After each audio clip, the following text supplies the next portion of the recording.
Our problem, as we saw it, was that we needed to improve our cross-regional collaboration. We live in Australia, it's a big country. We've got a project between Brisbane, Sydney and Melbourne. It's either a lot of flying time or a lot of emails, so we had to do something about it.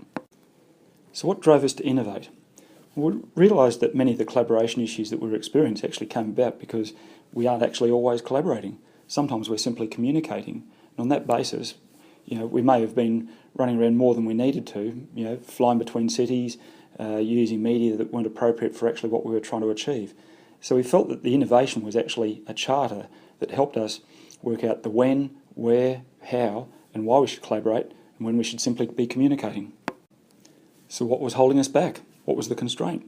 We felt it was organisational, and specifically the organisations and the project structure.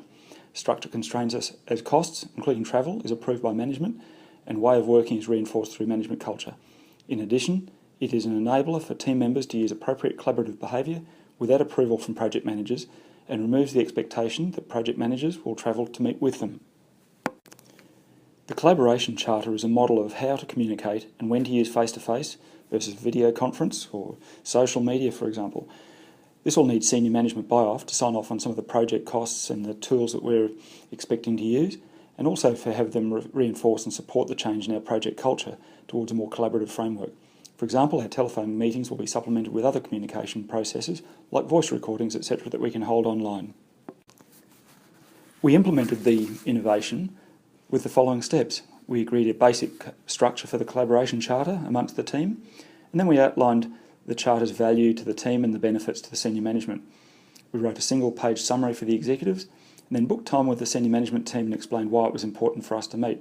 Most importantly, on the support costs that we required for some of the innovations that we proposed.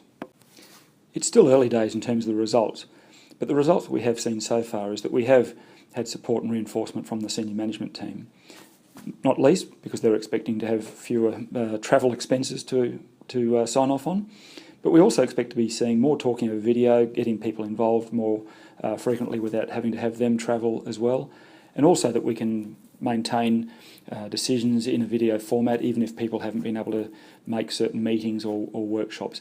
And over time we hope this will see a levelling of the organisational structure and that improvements in project outcomes pick up a pace.